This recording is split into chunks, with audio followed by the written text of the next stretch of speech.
ఇప్పుడు ఈ social media బాగా ఎక్కువగా ప్రజల్లో ఉన్న ఈ టైంలో ఈ పాదయాత్రలు వర్కౌట్ అవుతాయా? అండ్ ఇంకొకటి, ఒకవేళ దీన్ని అండర్ ఎస్టిమేట్ గనక ఎన్డీఏ కూటమి చేస్తే గనక, ఎన్డీఏ కూటమి ప్రభుత్వం చేస్తే గనక ఎట్లాంటి పరిణామాలు ఉండే ఛాన్సెస్ ఉన్నాయి? 2029 ఎలక్షన్స్ లో ఇది ఎలాంటి గేమ్ చేంజర్ అయ్యే ఛాన్సెస్ ఉన్నాయి అనుకోవచ్చు? ఖచ్చితంగా అండి. ఇప్పుడు జగన్మోహన్ రెడ్డి గారు ఆయన ప్రజా సంకల్ప యాత్ర చేసినప్పటికీ టెక్నాలజీ పరంగా కానీ, లేదంటే యూట్యూబ్ ఛానల్స్ పరంగా కానీ, లేదంటే సోషల్ మీడియా ఎంత ఫాస్ట్ గా గ్రోయింగ్ పరంగా కానీ చాలా విలక్షణమైన పాత్ర పోషిస్తుంది. అంతకు ముందు కంటే ఎక్కువ వాస్తవాలు ప్రజలకి తెలిసే అవకాశాలు ఉంటాయి. మనం ఎట్లా పడితే అట్లా పాదయాత్ర చేసుకుంటానో లేదంటే గ్యాదరింగ్ విషయంలో కానీ చేస్తే ఎవరు పాదయాత్ర చేసినా కూడా అలాంటి పరిస్థితులే ఉత్పన్నం అవుతాయి. డ్రామాటిక్ సిచ్యువేషన్స్ ఏమన్నా ఉంటే కూడా వాటిని ప్రజలే వెల్లడిస్తున్నారు ఇప్పుడున్న పరిస్థితుల్లో. ఖచ్చితంగా జగన్మోహన్ రెడ్డి గారు మాస్ లీడరు, ఆయన జనాలు అట్రాక్ట్ అవుతున్నారు, దానిలో అనుమానం ఏమి లేదు. దాన్ని మనం అందరం అంగీకరించాలి. ఆయన ప్రతిపక్షంగా ఆయన ఖచ్చితంగా నిలదీయాలి. నేను ఇందాక చెప్పింది కూడా అదే, ఆయనే వ్యతిరేకించలేదు, ఆయన అనుజ్ఞంగా వచ్చారు. ఇప్పుడు 2019లో ఎందుకు ఆయన 150 సాధించారు? చంద్రబాబు నాయుడు గారు పూర్తి చేయలేకపోయారు అంతే కదా. ప్రత్యేక హోదా అన్నారు, కాసేపు ప్యాకేజ్ అన్నారు, అందుకని రాలేకపోయారు. అవన్నీ కూడా జగన్మోహన్ రెడ్డి గారు ప్లస్ అయినాయి కదా. అట్లాగే జగన్మోహన్ రెడ్డి గారు వైఫల్యాలన్నీ ఈ రోజు ప్లస్ అయినాయి. అదే ఒప్పుకోవట్లా జగన్ గారు. ఏంటంటే నా వైఫల్యాలని ఒప్పుకోవట్లా. నేను అడుగుతాను ఇందాక, అంటే నేను ఎవరికి ఇది కాదు, చంద్రబాబు నాయుడు గారు ఈ రోజు ఆయన చెప్పిన సూపర్ 6 కానీ ఇంకేదన్నా పరిపాలనా పరంగా వైఫల్యాలు ఉంటే ఖచ్చితంగా 2029లో ఓటు అనే ఆయుధాన్ని వాళ్ళు ఉపయోగిస్తారు. చంద్రబాబు నాయుడు గారి మీద కానీ, పవన్ కళ్యాణ్ గారి మీద కానీ, నరేంద్ర మోడీ గారి మీద కానీ. నేనంటాను, ఇప్పుడు జగన్మోహన్ రెడ్డి గారు వీటికి సమాధానం చెప్పాలి. ఇప్పుడు ప్రత్యేక హోదా మెడలు వంచి తెస్తా అన్నారు, తెచ్చారా? అది అబద్ధమా నిజమా? నేను అబద్ధం ఆడారంటల్లా. మద్య నిషేధం చేస్తానని చెప్పారు, అన్ని ఆలోచించుకొని ఇచ్చుంటారు కదా. చేశారా? చేయలే. డిఎస్సి ఇస్తా ఉన్నారు 5 ఏళ్లలో, ఇచ్చారా? ఇవ్వలా. సిపిఎస్ వారం రోజుల్లో అమలు చేస్తానని చెప్పారు. మా పాత పెన్షన్ అమలు చేస్తా ఉన్నారు, ఇచ్చారా? వీటిని అబద్ధాలు అందామా, నిజాలు అందామా, వాస్తవాలు అందామా? మనం మాట్లాడే వాళ్ళ మీద విడిచిపడితే కాదు. దీనికి ఎందుకు చేయలేకపోయారో ప్రజలకు సమాధానం చెప్పాలి. ఇంకోటి కూడా అడుగుతా నేను, జగన్మోహన్ రెడ్డి గారు ఆయన జీవితం అంతా కూడా ఎక్కువ కాలం ప్రజల్లోనే గడిచింది. ప్రజల్లో మమేకమయ్యారు. ఓదార్పు యాత్ర ద్వారా కానీ, ప్రజా సంకల్ప యాత్ర ద్వారా కానీ, అక్కడ వాళ్ళ కుటుంబాన్ని తీసుకోండి, షర్మిల గారు కానీ, వైఎస్ రాజశేఖర రెడ్డి గారు కానీ, ప్రజలతో మమేకమైనప్పుడే వాళ్ళు అధికారానికి చేరువయ్యారు. కానీ అధికారంలోకి రాగానే జగన్మోహన్ రెడ్డి గారు ప్రజల్ని ఎందుకు మర్చిపోయారు? ప్రజల్ని కలిశారా? రాజశేఖర రెడ్డి గారు రోజు ప్రజా దర్బారు పెట్టేవాళ్ళు. ఉదయమే 4 గంటలు, పొద్దున 6 దగ్గరికి వెళ్తే జనాలు సామాన్యుడు కూడా కలిసేవాడు. జగన్ గారిని కలిసే పరిస్థితి ఉందా? అసలు ఆయన ఎప్పుడైనా ముఖ్యమంత్రిగా ఉన్నప్పుడు ప్రజలతో మమేకమయ్యారా? ప్రజల్ని కలిశారా? వాళ్ళ గ్రీవెన్స్ డైరెక్ట్ గా తీసుకున్నారా? మళ్ళీ అధికారం పోగానే ఎందుకు ప్రజల మధ్యకి వస్తామంటున్నారు? ఆ 5 ఏళ్ళు ఎందుకు మీరు ప్రజల్ని మర్చిపోయారు? చెప్పాలి కదా. నేను అంటాను, ఇప్పుడు జగన్మోహన్ రెడ్డి గారు ఉద్యోగాలు కల్పించారంటే ఇచ్చారు. గ్రామ సచివాలయాల ద్వారా 1,30,000 మందికి ఉద్యోగాలు ఇచ్చారు, దానిలో అనుమానం లేదు.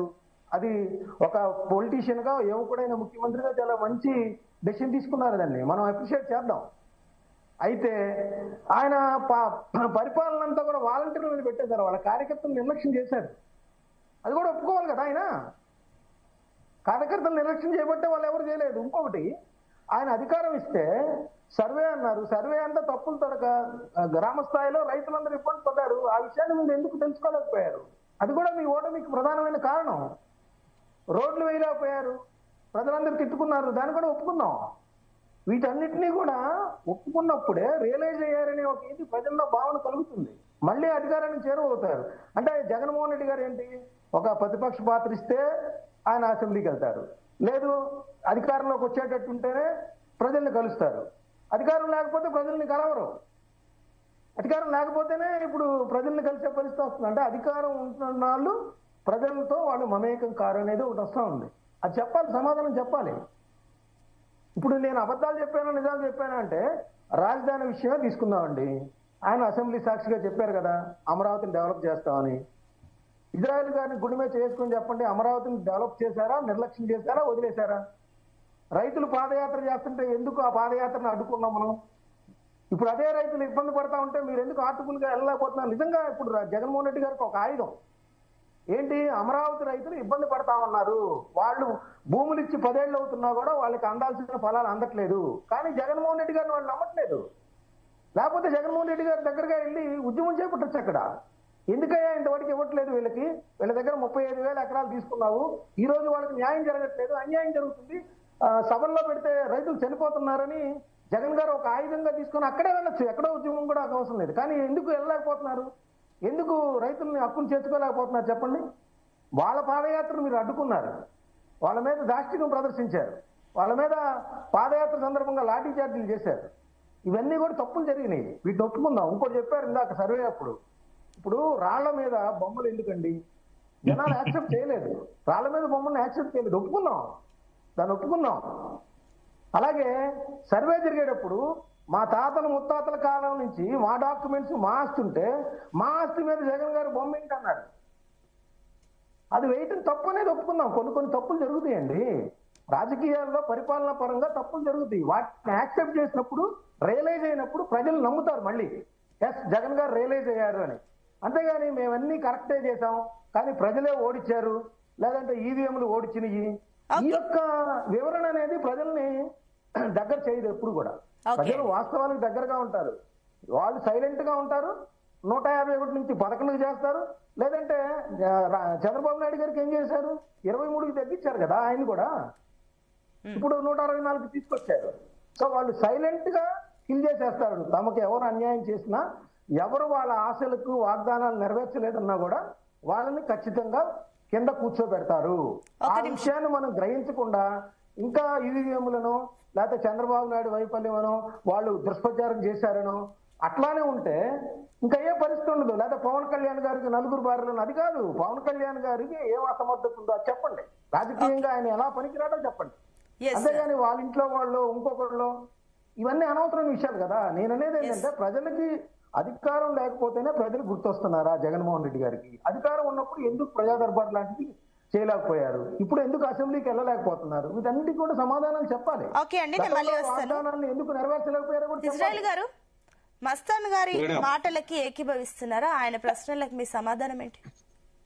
మేడం నేనేంటంటే ఈ రోజున 11 సీట్లకే పరిమితం అయిపోయారు జగన్మోహన్ రెడ్డి గారు. మీ యొక్క వైఫల్యం వల్లే పరిమితం అయిపోయారండి అక్కడ పెద్ద మనుషులు ఇద్దరు అంటున్నారు. ఓకే మీరు కాదు ఒక్క నిమిషం సార్, నేను అడిగింది 4 క్వశ్చన్లు అడిగాను మిమ్మల్ని. మీరు ప్రత్యేక హోదా తెస్తా అన్నారా? తేలేదు. డిఎస్సి ఇస్తా అన్నారా? ఇవ్వలేదు. సిపిఎస్ రద్దు చేస్తా అన్నారా? చేయలేదు. చెప్పండి మీరు. మస్తాన్ రావు గారు, మనం ఒక వేలు ఎలా చూపిస్తుంటే 4 వేలు మన వెనకాల చూపిస్తాయి సార్. ఒక్క విషయం, మీ నాయకుడు లేదా మీ నాయకుడా లేదా చంద్రబాబు నాయుడు గారు ఏంటంటే, సరే మీరు మాట్లాడే మాటలు మీరు ఓ పక్కన మాట్లాడుతున్నారు. నేనేమంటానంటే చంద్రబాబు నాయుడు గారు కూడా కూటమి ప్రభుత్వంలో కూర్చోబెట్టారు, అది కూడా చెప్పాను నేను. చంద్రబాబు నాయుడు ఇదే ప్రజలు వాళ్ళు నెరవేర్చకపోతే కింద కూర్చోబెడతారని చెప్పా. చంద్రబాబు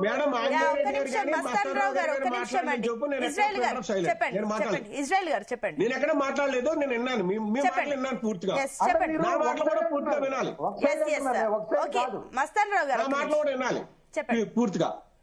ఈ రోజు జగన్మోహన్ రెడ్డి గారి యొక్క వైఫల్యమా, లేదు మీరు పెట్టినటువంటి మీ కూటమి ప్రభుత్వంలో పెట్టినటువంటి దుష్ప్రసారమా, లేదంటే లేనిపోని ఆరోపణల తప్పుడు ప్రసారం వల్ల మేము దెబ్బతిన్నాం. ఓకే, మేము ఒప్పుకుంటాం. ఈ రోజున మీరు కూటమి నేను ఒప్పుకుంటున్నాను, మేము దెబ్బతిన్నామని ఒప్పుకుంటున్నాం, కానీ రెక్టిఫై అవుతాం కదా, ప్రజలు కోరుకుంటున్నారు కదా. ఇప్పుడు చంద్రబాబు నాయుడు గారు కూటమి ప్రభుత్వంలో నాణ్యమైన మద్యాన్ని అందిస్తానన్నాడు. నాణ్యమైన మద్యాన్ని అంటే ఆ రోజున భూములను తెచ్చారు, అవి తెచ్చారు, ఈ తెచ్చారని ప్రజలకు చెప్పారు. తమ్ముళ్ళు మీకు నాణ్యమైన మద్యం ఇస్తానని చెప్పారు. ఈ రోజు 2 సంవత్సరాలు తిరగకుండానే పర్మిట్ రూములు ఉన్నాయి. ఏమంటే పబ్లిక్ గా బెల్ షాపులు నిర్వహిస్తున్నారు. ఈ రోజు మీరు అమ్మే మందు మీద 10 రూపాయల నుంచి 20 రూపాయలు వేసుకుంటున్నారు. మీరు 10 రూపాయలు అఫీషియల్ గా చెప్పారు మన ఆయన ఎవరండి, ఆ మంత్రి గారు. ఏమంటే ఇది మాట తప్పడం కదా? సరే, అమరావతిని నేను డెవలప్ చేస్తాను 1,00,000 కోట్ల రూపాయలు అని చెప్పారు. మరి ఈ వేళకి 2 లక్షల కోట్ల రూపాయలు అప్పు చేశారు మీరు, మొత్తం రిజర్వ్ బ్యాంక్ నుంచి అయితే కేంద్రం నుంచి అయితే. ఎక్కడ ఖర్చు పెట్టారు? ఎవరైనా సమాధానం ఉందా? ఎక్కడికి వెళ్ళిపోతుంది ఈ డబ్బు అంతాను? ఎవరి జేబుల్లోకి వెళ్ళిపోతుంది? ఒక పక్కన ఇసుక కుంభకోణం, ఇసుక విపరీతంగా అమ్మేసుకుంటున్నారు, ఇసుకని ఎక్కడ పడితే అక్కడ తవ్వేసుకుంటున్నారు, మైనింగ్ తవ్వేసుకుంటున్నారు, మైనింగ్ తీసేసుకుంటున్నారు. అదే సందర్భంలో ఒక పక్కన హత్యలు జరుగుతున్నాయి, ఒక పక్కన చిన్న చిన్న అమ్మాయిల మీద రేపులు జరుగుతున్నాయి. దీనికి అందరికీ ఎక్కడైనా ఒక్క మాట చంద్రబాబు నాయుడు గారు కానీ, పవన్ కళ్యాణ్ గారు కానీ, లోకేష్ గారు కానీ ఎక్కడైనా స్పందించినటువంటి పరిస్థితి ఉందా? ఇకపోతే నిరుద్యోగ భృతి అన్నారు, మీరు ఉద్యోగాలు ఇవ్వకపోతే నిరుద్యోగ భృతి 3,000 రూపాయలు ఇస్తారన్నారు. ఏ ఒక్కడికైనా 3,000 రూపాయలు ఇచ్చారా? అదే సందర్భంలో 50 సంవత్సరాలు నిండినటువంటి బీసీ మహిళలకి పెన్షన్ ఇస్తారన్నారు. మీరు పెన్షన్ ఇవ్వగలిగారా? మీరెందుకు చేయలేకపోతున్నారు ఈ కార్యక్రమం? డిఆర్ అన్నారు, 4 డిఆర్ పెండేలు ఉన్నాయి. దీపావళికి డిఏ ప్రకటించారు, అది కూడా పూర్తిగా ఇచ్చినటువంటి పరిస్థితి లేదు. ఉద్యోగస్తులు మిమ్మల్ని